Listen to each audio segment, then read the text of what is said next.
Apakah agama ini memang diciptakan untuk saling membenci? Apakah agama ini memang diciptakan untuk saling mengkafirkan? Fungsi agama adalah menertibkan manusia.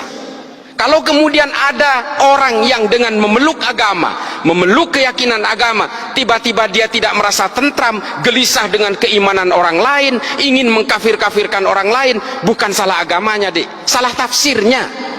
Makanya saya bilang kita ini adalah penganut tafsir-tafsir agama. Lalu apa sikap kita kalau kita ingin dikatakan orang yang beragama? Jangan karena beragama membenci orang lain, mengkafir-kafirkan orang lain, lalu kemudian orang lain jika berbeda dengan kalian dinerakakan. Setelah kalian merasa sudah tidak punya dosa, lalu sibuk menghitung dosa orang lain. Ini artis hijrah tuh kelakuannya tuh. Dulu pemain musik setelah merasa hijrah mengharamkan musik, teman-temannya yang lagi bermain musik diharam-haramkan, dineraka-nerakakan. Tuh kelakuannya. Setelah dirinya merasa tobat, lalu dia sibuk menghitung dosa orang lain. Ini karena tafsir-tafsir al-wala wal-bara itu loh. Ini betul-betul menjadi concern saya. Makanya kalau kalian lihat di TV, saya selalu menentang ini. Ayolah bawa agama Islam ini, termasuk agama-agama lain ini, tolong bawa deh ke dalam arah kedamaian, anti kebencian, anti kekerasan. Itu baru beragama namanya.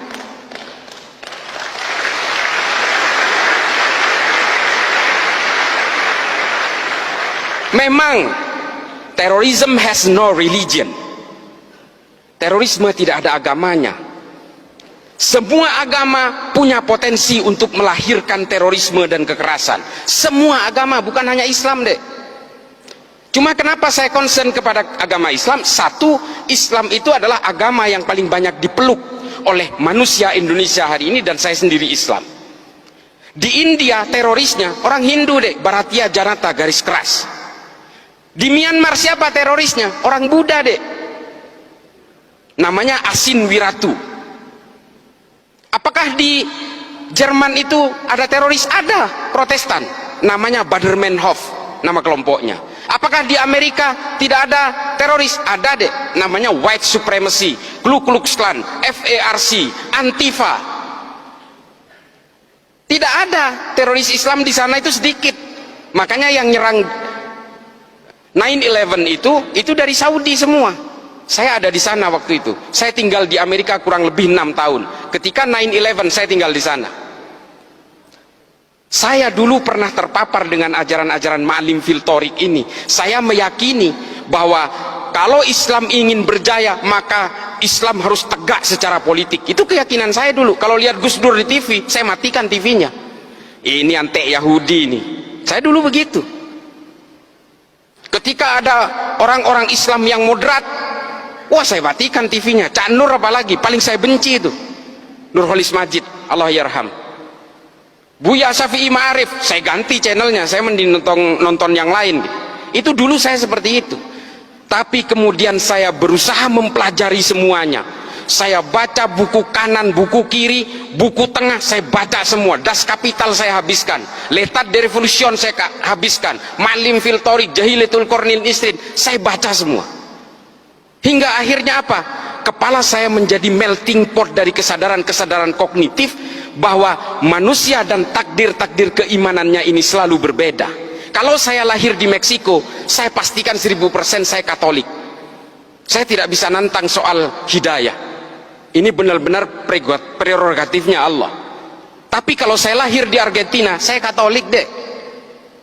Lalu kemudian dengan takdir-takdir kelahiran itu, apakah kita kemudian seolah-olah, oh karena saya Islam, sejak lahir saya Islam, maka saya yang akan paling menghuni surga. Kalau orang yang berbeda dengan saya pasti masuk neraka. Selalu punya niatan-niatan seperti itu. Demikian juga dengan orang yang Kristen, kalau kalian mau percaya. Orang yang Katolik juga begitu kok. Inilah konsep-konsep dasar keyakinan itu. Lalu apakah saya menganggap semua agama benar? Bukan itu konsepnya.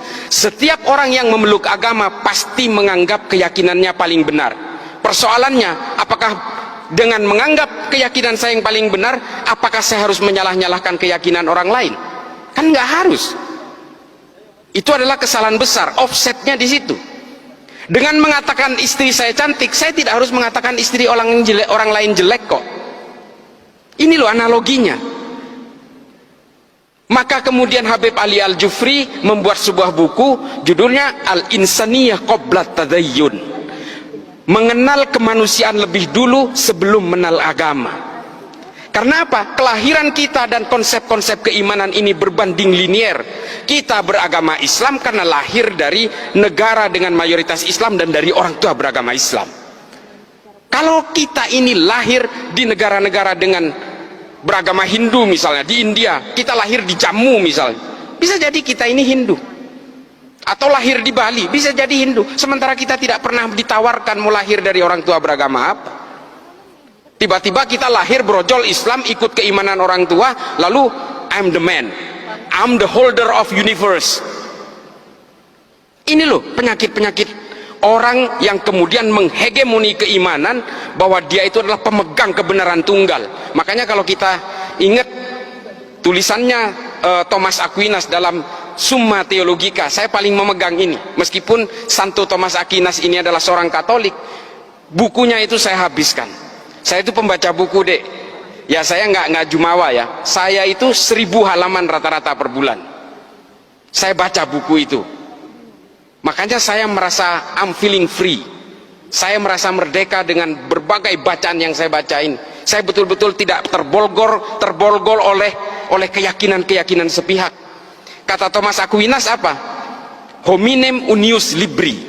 Saya paling takut kalau ada orang baca satu buku lalu dianggap ini adalah kebenaran paling mutlak. Ini loh bahaya sekali.